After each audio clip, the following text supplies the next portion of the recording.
तो ठीक है, आज हम देखने वाले हैं class 8 CBSE force and pressure. उसका शॉर्ट में हम रिवीजन ले लेंगे और जैसे ही रिवीजन होता है उसके बाद हम क्वेश्चन आंसर्स भी ले लेंगे। सिंपल है, ठीक है।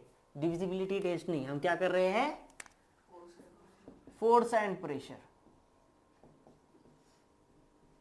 ठीक है, ठीक है। डाउट्स पूछ सकते हो बीच में, कोई टेंशन मत लो, आवाज नहीं आती, ठीक है, माइक है, ओके। तो फोर्स एंड प्रेशर, इसका मतलब simple simple, what is force? Force is any push और पुल ऑन एनी ऑब्जेक्ट। कोई भी ऑब्जेक्ट पे अगर कोई भी पुश हो, कोई भी पुल हो, हम उसको कहते हैं फोर्स। एनी पुश और pull on an object is called as force. बोलो, what is the SI unit of force? Newton.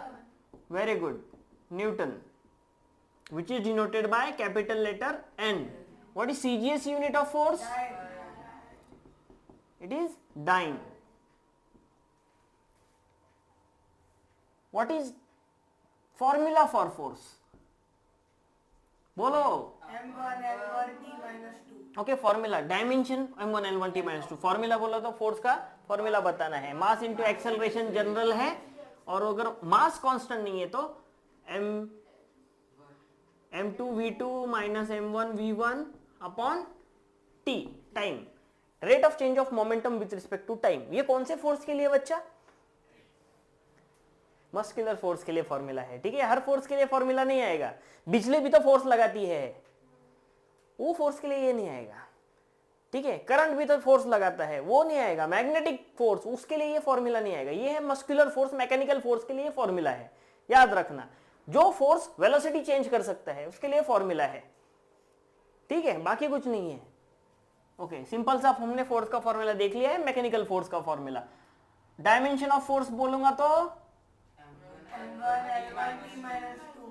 m1 l1 t raised to minus 2। Very good, मतलब आप इसका आपको एकदम परफेक्ट हो गया है। अब इसके आगे देखेंगे हम what a force can do. एक फोर्स क्या क्या कर सकता है, ठीक है। हम एग्जांपल ले लेते हैं, हम है ना, एग्जांपल ले लेते हैं, अलग अलग उसके ऊपर फोर्स लगा के देखेंगे। एग्जांपल ले लेता हूं मैं बॉल का, फुटबॉल का। This is a football.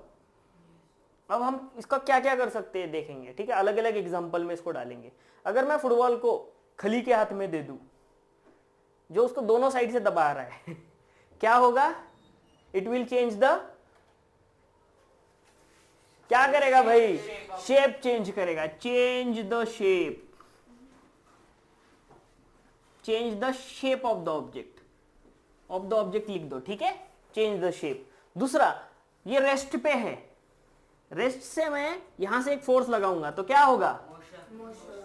Motion में we can change the object from rest to motion. We can change the state of object from rest to motion. क्या मोशन टू रेस्ट भी जा सकता है? हम क्या बोल सकते हैं? We can stop any object which is in motion. We can stop any object in motion. We can stop any object in motion. We can move any object which is at rest, मतलब ही rest to motion. We can stop any object in motion, मतलब rest, motion to rest. और क्या कर सकते हैं? We can change the अब देखो, ये बॉल सपोज ये फुटबॉल है, ये 20 मीटर पर सेकंड की स्पीड से मेरी तरफ आ रहा है। रोनाल्डो ने किक मारी है, 20 मीटर पर सेकंड की तरफ से मेरी तरफ आ रहा है ये बॉल, ठीक है। अब मैं इसको रोकना चाह रहा हूं, बट बॉल मुझको लग के, अब ठीक है, मैं रोक तो नहीं पाऊंगा वो बॉल को, बट मुझको लग के क्या चेंज होगा? उसका वेलोसिटी चेंज होगी, गोल में तो चला जाएगा, मुझको लेके चला जाएगा, बट उसकी स्पीड कम हो जाएगी। Change the speed of the object. अगर मैं फोर्स लगाऊं किसी मूविंग ऑब्जेक्ट पे तो मैं इसकी स्पीड चेंज कर सकता हूं, उसको रोक भी सकता हूं। अगर मैं फोर्स लगाऊं किसी ऑब्जेक्ट जो स्पीड में मेरी तरफ आ रहा है, मैं अगर उसको फोर्स लगाऊं तो मैं और एक क्या कर सकता हूं, change the direction of object. दोनों का मतलब वेलोसिटी है, ये इसका मतलब क्या है, वेलोसिटी चेंज कर सकता है, ठीक है। इस दोनों इन बाकी इन तीनों का मतलब क्या है, इन दोनों का मतलब क्या है, change the state of the body, और ये तीसरे का मतलब क्या है, शेप, चेंज द शेप। ये तीन चीजें फोर्स कर सकता है, change the shape, change the state, change the motion. State of rest to motion, motion to rest. Velocity change कर सकता है मतलब स्पीड चेंज कर सकता है या फिर डायरेक्शन चेंज कर सकता है। तो इतने सारी चीजें कोई फोर्स कर सकता है किसी ऑब्जेक्ट पे। ये जैसे कैसे लिखना है, ठीक है, एग्जाम में पॉइंट वाइज, इसलिए मैंने इसको सेग्रीगेट कर दिया। चेंज द शेप, फिर स्टेट के बारे में दो चीजें लिखोगे, वेलोसिटी के बारे में दो चीजें अलग अलग करके लिख दोगे, ठीक है। ये लिखोगे तो टीचर बोलेगी आपने कम लिखा है, मार्क्स कम दे देते हैं, ठीक है। आजकल है ना ऐसे गिनते हैं कि ये पॉइंट कम लिखा, आधा मार्क्स कट, वैसे हो जाएगा। इसलिए पूरा अच्छे से लिखना एग्जाम में। नहीं है पहले से लिखा हुआ, आप मत लिखो, ठीक है। आगे क्या बोल रहा है, फोर्स का मैग्नीट्यूड भी होता है, डायरेक्शन भी होता है, सही है क्या भाई। Force has both magnitude and direction, why, force is a vector quantity, force is a vector quantity. Force को अगर मैं वेक्टर फॉर्म में लिखना चाहूं तो क्या लिख सकता हूं, force into mass into acceleration, जहां पे ए क्या है, एक्सेलरेशन, जो कि एक वेक्टर है। एक्सेलरेशन एक वेक्टर है, मास एक स्केलर है, स्केलर और वेक्टर का मल्टीप्लिकेशन हुआ, क्या मिलता है, वेक्टर ही मिलता है, ठीक है। तो ये एक फॉर्मूला है। फोर्स के एक्चुअली बहुत सारे फॉर्मूले, ग्रेविटेशनल फोर्स का फॉर्मूला F = Gm1m2/r² होता है, इलेक्ट्रोस्टैटिक फोर्स का फॉर्मूला F = K1Q2πr² होता है। तो सारे फोर्स अगर आप देखोगे तो आपको वेक्टर क्वांटिटी ही मिलेगा, और उसका ऐसा यूनिट भी न्यूटन ही होता है। सारे फोर्स का, कोई भी फोर्स बोल दे दुनिया में की, उसका ऐसा यूनिट क्या होगा, भले इलेक्ट्रोस्टैटिक बोले, फोर्स बोले, ठीक है, कोई भी फोर्स बोल दे, ग्रेविटेशनल फोर्स बोल दे, ठीक है, न्यूक्लियर फोर्स बोल दे, हाँ, वेट का न्यूटन ही होता है। अरे वो बोलने की भाषा होती है। आपका वेट क्या है, आप बोलते 20 kg, वेट नहीं, आप मास बोलते हो बोलते टाइम, बट गिनते वेट हो ना, कल समझाया था ना मैंने। क्योंकि आप वजन कांटे पे खड़े रहते हो, है ना, आप बैलेंस पे खड़े रहते हो। बैलेंस क्या गिनेगा, force exerted by you on the earth.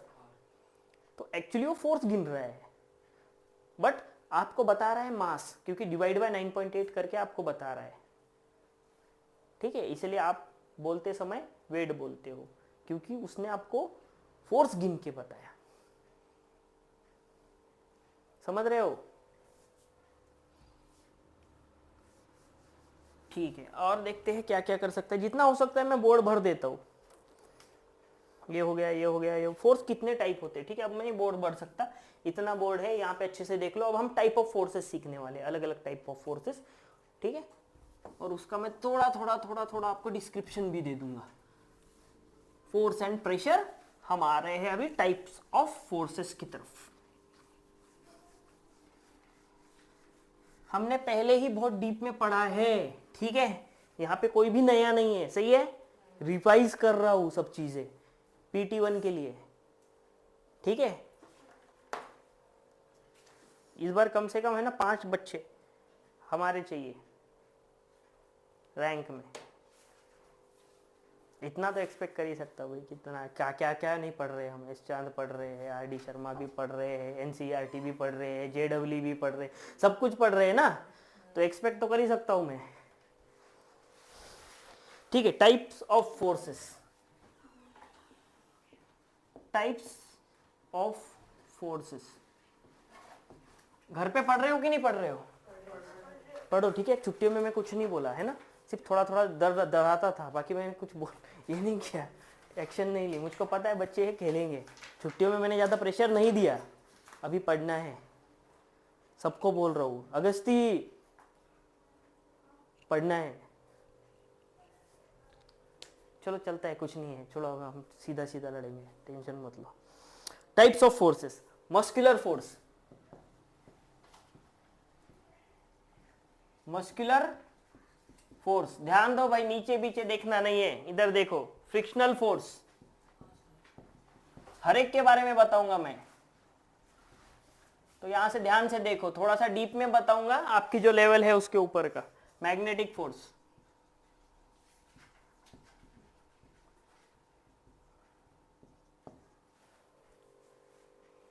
Electrostatic force,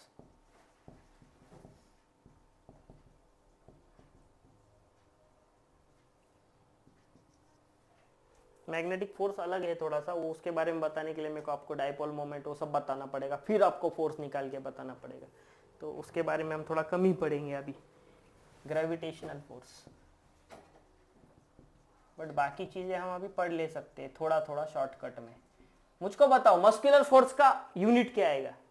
ऐसा है, फ्रिक्शनल फोर्स का, मैग्नेटिक फोर्स का, इलेक्ट्रोस्टैटिक फोर्स का, ग्रेविटेशन फोर्स का, सबका यूनिट न्यूटन है, कुछ भी पूछ ले, ठीक है।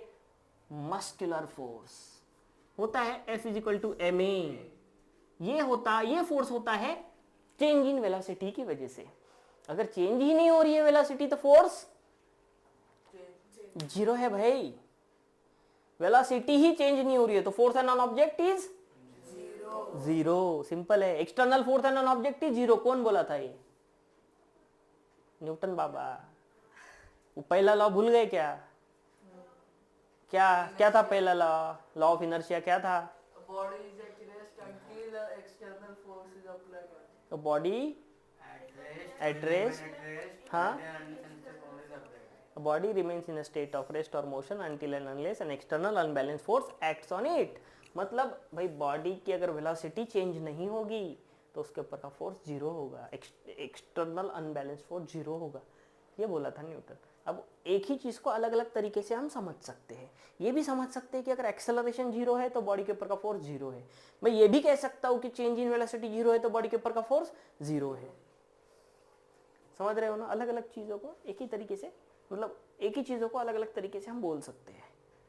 समझ रहे हो ना? Change in velocity zero, force zero, acceleration zero, force, है ना? समझ में आ रहा है ना? Change in momentum zero, force zero, ठीक है। ये हो गया मस्कुलर फोर्स। फ्रिक्शनल फोर्स के बारे में कुछ बता सकते हो? वो म्यू इनटू कुछ तो होता है ना। हाँ, F is equal to mu into normal force, ठीक है। ये आपने अच्छे से देखा है इसलिए बता देता हूं। म्यू क्या है? Coefficient of friction. एन एक फोर्स है जो कि नॉर्मल फोर्स है। नॉर्मल फोर्स एक ऐसी फोर्स है जो सरफेस को परपेंडिकुलर होती है, खत्म, इतना ही है। एक्चुअल फोर्स है क्या नॉर्मल फोर्स? नहीं, नॉर्मल फोर्स बाकी फोर्सेस को मिलके बनती है। जो भी फोर्स सरफेस को परपेंडिकुलर होगी, जो फोर्स नेट फोर्स सरफेस को परपेंडिकुलर होगी, वो नॉर्मल फोर्स। एग्जांपल बताओ, समझ में ना आ रहा तो देख लो।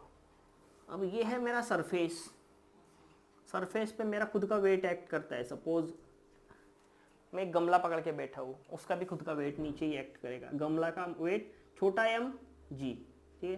ये m1 g मेरा वेट, m2 g गमले का वेट।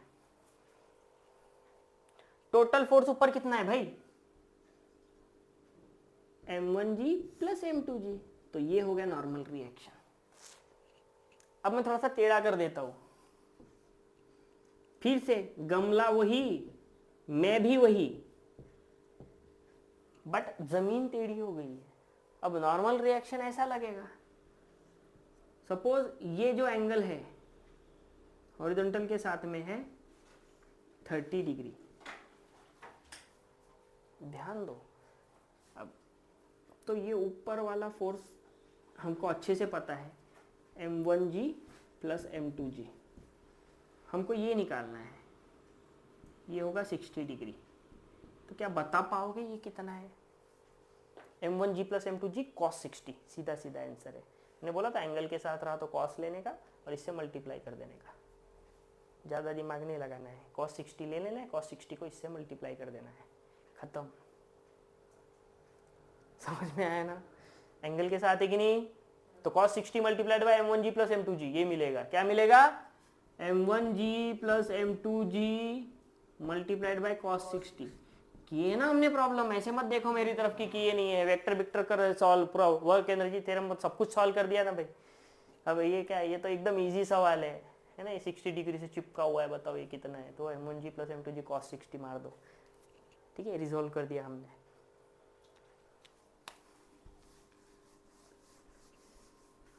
तो वो चालू नहीं किया क्या, कर दो थोड़ा सा चालू खड़े रह के।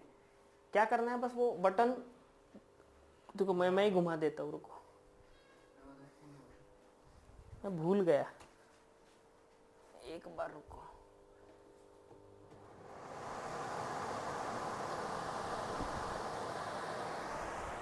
Okay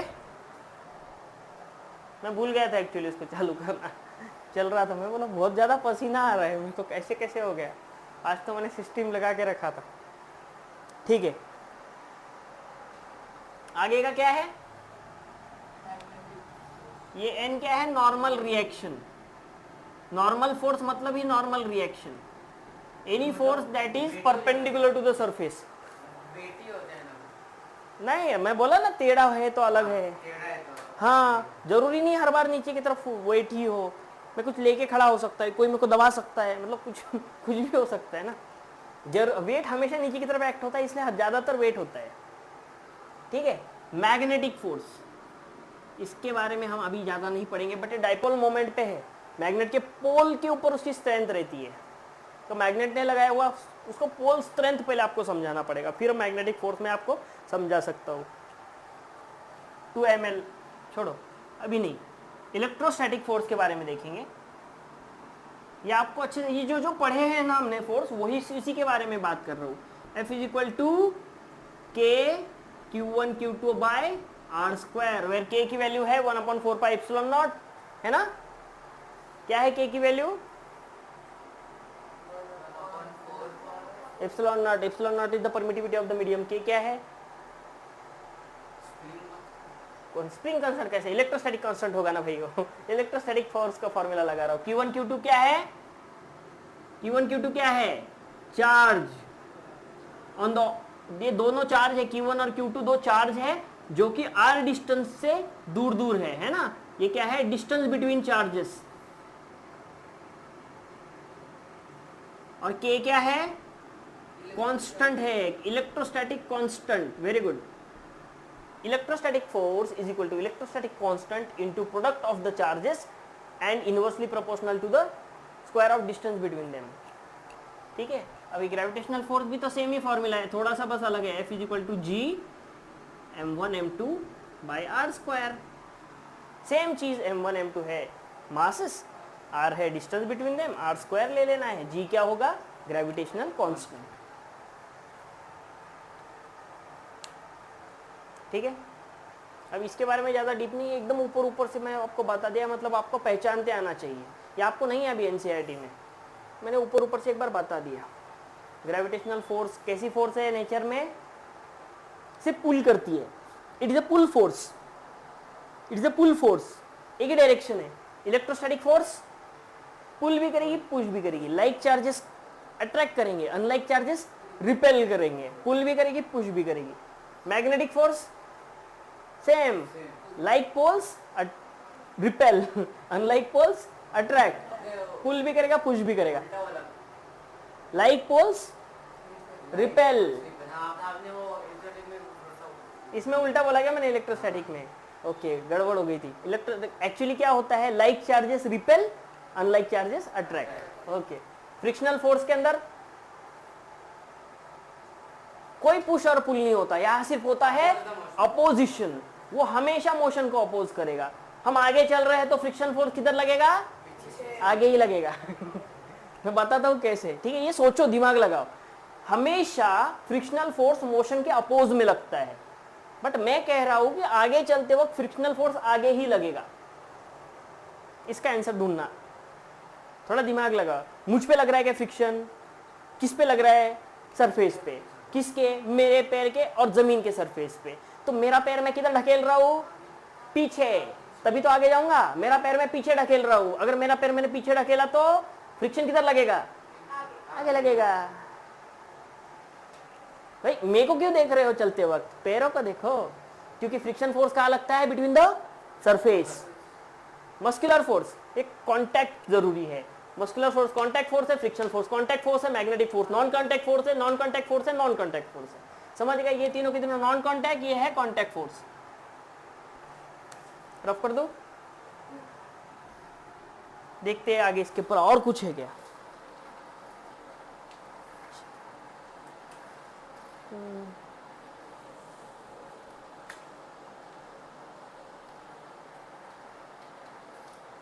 contact non contact force तो आपको पता है, ठीक है, वो ज्यादा एक्सप्लेन करने की जरूरत नहीं है। अब सीधा सीधा ये रफ कर देता हूं, प्रेशर की तरफ जाएंगे, ठीक है।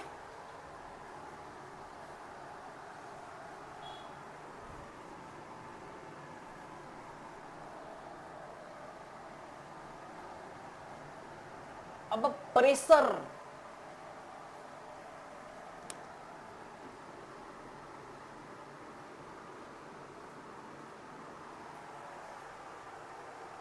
प्रेशर इज इक्वल टू क्या फॉर्मूला बताया था कल?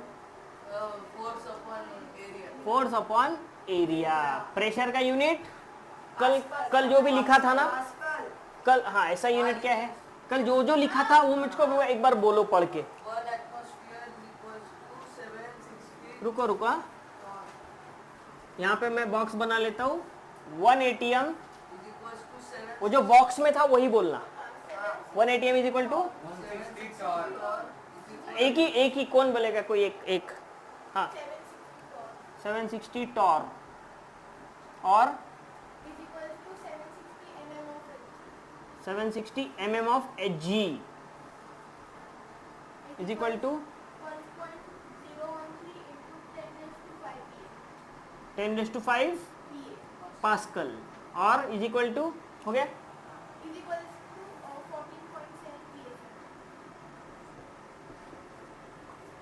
कल हमने ये पढ़ा था, लिख लिया था,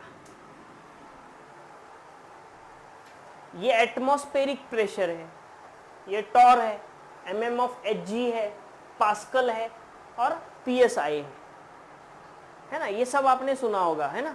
आप ग्लोबल वीडियोस देखते हो ना, कोई टॉर में भी गिनता है प्रेशर, है ना। अगर हम उसका नाम ले ले, सबसे बड़ा यूट्यूबर कौन है?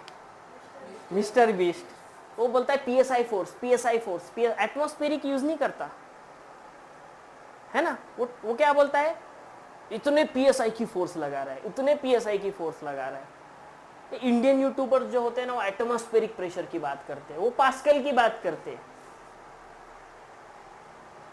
ठीक है। तो अलग अलग देश में अलग अलग जगह पे अलग अलग यूज करते हैं यूनिट। तो ये सब यूनिट आपको आने चाहिए। Pressure is equal to force पर यूनिट एरिया। अब प्रेशर का अगर मैं सिंपल सा बोलूं तो क्या आ जाएगा वो? न्यूटन पर मीटर स्क्वायर। प्रेशर का डायमेंशन कोई बता सकता है? Dimensional formula m1l1 t⁻²। भाई ये तो फोर्स का है, अपन एरिया भी तो है, तो क्या आएगा? m1l-1 t⁻²। Force upon area, ये मिल गया हमको डायमेंशन। और क्या जान सकते हैं हम फोर्स प्रेशर के बारे में? प्रेशर अगर हम फ्लूइड्स पे अप्लाई करते हैं वो तो सब तरफ सेम अप्लाई होगा। एग्जाम्पल के तौर पे मैं बताता हूँ आपको। Suppose this is a balloon. क्या है सर? बार बार गोल बनाते हैं, कभी इसको बॉल बोलते हैं, कभी इसको बलून बोलते हैं। बलून है अभी, ठीक है। बलून के अंदर मैंने भरा है पानी, क्योंकि हवा है ना जल्दी से ये नहीं हो जाती, पानी है ना सही रहेगा। ये पानी है, ठीक है। ध्यान दो, अगर मैं यहां से इसको धीरे से मारूं, धीरे से ही मारना है, फूट जाएगा, बलून है। मैं यहां से धीरे से फोर्स लगा रहा हूं, टचक, तो फोर्स है ना सब तरफ सेम जाएगी। यहां से यहां पे जो फोर्स लगेगी, अब ये बड़ी फोर्स है इतनी, तो थोड़ी फोर्स इधर जाएगी, थोड़ी फोर्स इधर जाएगी, थोड़ी फोर्स इधर जाएगी, थोड़ी फोर्स इधर जाएगी, थोड़ी फोर्स इधर जाएगी, थोड़ी फोर्स इधर जाएगी, थोड़ी फोर्स इधर जाएगी। ऐसे मिलके ये फोर्सेस के इतना रिजोल्यूशन होगा और वो सब तरफ सेम जाएगी। ये बोल रहा था मैं कि लिक्विड है ना सब तरफ सेम प्रेशर एक्सर्ट करता है। अगर मैं यहां से 2 छेद कर दूं, यहां से एक छेद कर दूं, यहां से एक छेद कर दूं, तो पानी भरा है अंदर, पानी तो निकलेगा, दोनों तरफ से सेम हाइट पे पानी निकलेगा, सेम फोर्स से निकलेगा।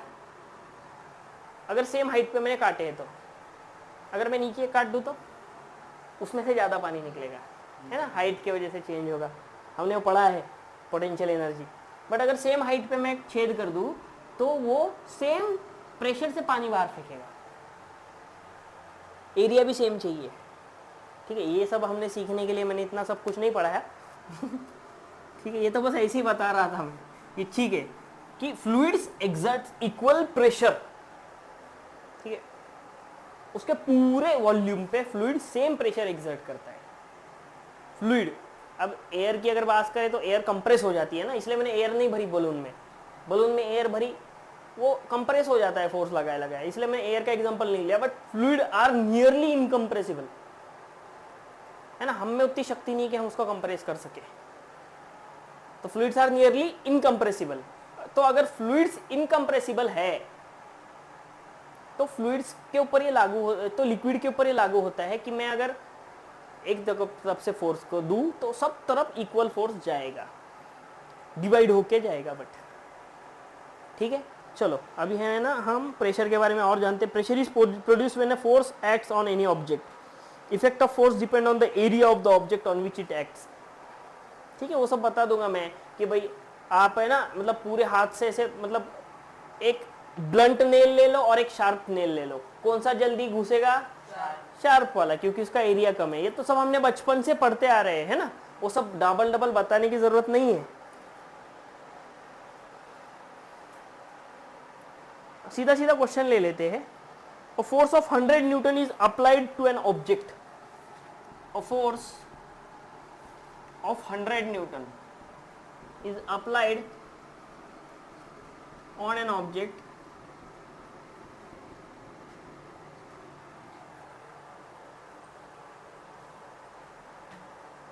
of area 2 meter square.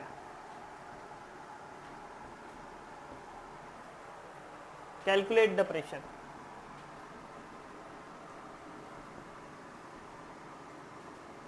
ये क्वेश्चन है, क्या आप फाइंड आउट कर सकते हो? पहले गिवन लिखो, गिवन बताओ। Force is equal to 100 newton, area बोलो। ठीक है, फोर्स मिल गया, एरिया मिल गया। प्रेशर का फॉर्मूला क्या है बच्चों? फोर्स पर यूनिट एरिया। फोर्स क्या है? एरिया क्या है? क्या दोनों एसआई में है? सही है, बट यहाँ पे न्यूटन और मीटर स्क्वायर लिख ही देता हूँ, है ना, दोनों को भी डिवाइड कर देंगे। 100/2 क्या मिला? 50 न्यूटन पर मीटर स्क्वायर, मतलब 50 पास्कल। सही है। अब आपको अगर पूछा मैंने इसको टॉर में बताओ, क्या बता सकते हो? टॉर में नहीं जान दो, कोई पूछेगा, बट मैंने बताया एटमॉस्फेरिक प्रेशर में बताओ, तो क्या करोगे? डिवाइड बाय मल्टीप्लाई करोगे ना, 1.013 इंटू 10⁵ से मल्टीप्लाई कर दोगे, किस में कन्वर्ट हो जाएगा? मतलब 1,13,000 से मल्टीप्लाई कर दिया तो किस में कन्वर्ट हो जाएगा? वो एटमॉस्फेरिक प्रेशर में। एटमॉस्फेरिक प्रेशर इतना ज़्यादा है, बहुत ज़्यादा है, हमको फील नहीं करता वो एक्चुअली, बट है ना, कोई एलियन अगर सही में आ रहा है ना स्पेस से, तो ऐसा आधे तक ही वो पिचक जाएगा इतना एटमॉस्फेरिक प्रेशर है अर्थ पे, सही में होता है। एस्ट्रोनॉट भी अगर डायरेक्ट आए ना, ऐसा कोई ऐसा ऊपर एकदम जाके जंप नहीं कर सकता बिना स्पेशलाइज, नहीं कूद सकता। स्पेशलाइज सूट होता है, स्पेस का सूट होता है, वो पहन के ही वो प्रेशर डीप प्रेशर वो करता है, कंट्रोल करता है वो, तो उसके वजह से हम नॉर्मल रहते हैं स्पेस सूट के अंदर। तो स्पेस वॉक भी तो सुना होगा आपने, ठीक है, वो सब हम स्पेस सूट पहन के कर सकते हैं, ऐसे ही नहीं जा सकते, उबलने लगता है खून कम प्रेशर की वजह से। ठीक है, छोड़ो, ज्यादा नहीं। प्रेशर एक्सर्टेड बाय लिक्विड, इसकी भी मैंने बात की। अब प्रेशर एक्सर्टेड बाय लिक्विड के बारे में थोड़ा सा और बात कर लेते हैं, ठीक है। प्रेशर एक्सर्टेड बाय लिक्विड हम गिन सकते हैं क्या? बोलो। अभी ठीक है, आप में से ना बहुत सारे लोगों की खेती होगी, खेती में नलियाँ होगी, है ना, खेती में नलियाँ देखी है, क्या बोलते हैं उसको, कौन सा इरिगेशन, ड्रिप इरिगेशन।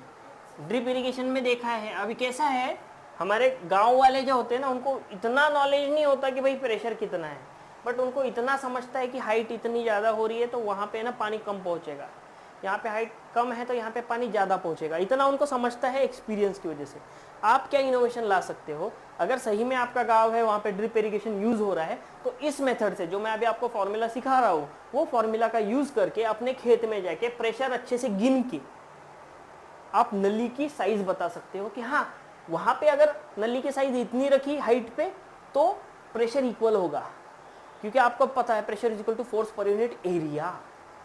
एरिया कम करोगे तो फोर्स, प्रेशर बढ़ेगा, एरिया कम करोगे तो प्रेशर बढ़ेगा, बढ़ेगा बढ़ेगा, एरिया कम करोगे तो प्रेशर बढ़ेगा, एरिया बढ़ाओगे तो प्रेशर कम होगा। ये आपको पता है। तो जो हाइट है वहां पे पतली नलियां डालो, जहां पे थोड़ा कम है नीचे है वहां पे मोटी नलियां डालो। आप अगर ये करोगे तो इजीली हेल्प कर पाओगे गांव में, बट उसके लिए आपको प्रेशर कैलकुलेट करने आना चाहिए, कितना कम है कितना ज्यादा है, तो वो हम अभी सीखने वाले हैं। ले लो, चलो ट्यूब लेते हैं, एक ट्यूब ले लेंगे हम उसके अंदर यहां तक पानी भर देंगे। ट्यूब में पानी भर दिया, बहुत लंबी ट्यूब है ये भाई, कितनी लंबी पता है, 1 किलोमीटर लंबी। कितनी, देखते हैं। मैंने क्या किया, सबसे ज्यादा पहलवान कौन है अपने इसमें, देव। ठीक है, क्या करेंगे, देखते हैं आप कितना प्रेशर झेल पाओगे।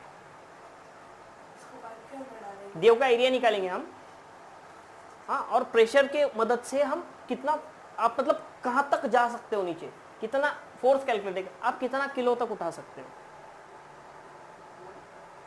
20, 30, 40, 50 उठाए नहीं अब तक, 50 किलो पकड़ लेते, चलो 50 किलो देव उठा लेगा, 100, हाँ, अरे 48 केजी की होगी आपकी। ठीक है, चलो 60 केजी पकड़ लेते, आप 60 केजी उठा सकते हो, अब 60 केजी उठा सकते हो। लेट अस सी कि कितना नीचे जाना मतलब 60 केजी उठाना। ठीक है, ऐसे ही देख रहा है, एक्चुअली इसका एरिया बहुत बड़ा है पूरा का पूरा अगर गिने तो, बट मैं एक सिर्फ छोटा सा एरिया लूंगा अंदाज में। ठीक है, अंदाज में एरिया आपका ले लेता हूँ कि भाई आपका एरिया है 10 मीटर स्क्वायर, आपका पूरा एरिया 10 मीटर स्क्वायर पकड़ लेते हैं। बहुत ज़्यादा ले लिया है मैंने, बट ओके है, 10 मीटर स्क्वायर लेते हैं। 10 बहुत ज़्यादा हो जाएगा सही में, इतना बड़ा कपड़ा लेंगे तो परेशान हो जाएंगे, है ना। 2 metre 1.5 metre into 1 metre square पकड़ लेते हैं, बहुत हो जाएगा। 1 मीटर स्क्वायर तो मोर देन एनफ होगा, 1 मीटर बाय 1 मीटर इतना उसका एरिया रहेगा। ठीक है, 1 मीटर स्क्वायर आपका एरिया है, ये हमको मिला एरिया। हम अब नीचे नीचे छोड़ेंगे, हम क्या करेंगे, इनको यहाँ से नीचे नीचे छोड़ने वाले हैं। ये देखो, ये मैं माप यहाँ पे लिख देता हूँ, ये है 500 मीटर, ये होगा 250 मीटर, 200 करते हैं ना, 250 ना, कैलकुलेशन इजी चाहिए। 200 मीटर, 700 मीटर, 900 मीटर, ये 1000 मीटर, ऐसी डेप्थ है। तो पहले देखते हैं इस पॉइंट पे, ए पॉइंट पे मैंने रखा है आपको, तो आपके ऊपर प्रेशर कितना आएगा। प्रेशर गिनने के लिए फॉर्मूला होता है रो जी एच। क्या किसी को डेंसिटी ऑफ वाटर पता है, 1 क्या, ग्राम पर सेंटीमीटर क्यूब। 1000 मीटर 1000 केजी पर मीटर क्यूब होता है। क्या होता है रो की वैल्यू, 1000 केजी पर मीटर क्यूब। 1 ग्राम पर सेंटीमीटर क्यूब होता है, वो सीजीएस यूनिट है, हमको एसआई में चाहिए। ठीक है, ओके, 1000 केजी पर मीटर क्यूब। ग्रेविटी की 10 ले लेते हैं ना, 10 मीटर पर सेकेंड स्क्वायर। हाइट कितना है भाई, हाइट का मतलब डेप्थ 200 है। जो प्रेशर आएगा वो किस में आएगा, एसआई यूनिट में आएगा। 10,000 कितना आ रहा है भाई, 2 के ऊपर 1 2 3 4 5 6 20 लाख हो गया। तो 2 इंटू 10⁶ पास्कल। देखते हैं क्या 200 मीटर नीचे भी जा सकता है Dev. Pressure is equal to force पर यूनिट एरिया। कितना केजी? 60 केजी उठा सकते हो। ठीक है, देखते हैं फोर्स कितना लगता है आपको। फोर्स इज इक्वल टू, ठीक है, पहले फोर्स देखते हैं। 60 केजी मतलब 600 न्यूटन पकड़ लेते हैं, आप उठा सकते हो 600 न्यूटन। प्रेशर आ गया 2 इंटू 10⁶। एरिया कितना आएगा? 1। फोर्स पता नहीं, अब फोर्स लग रहा है उसको 2 इंटू 10⁶ न्यूटन का।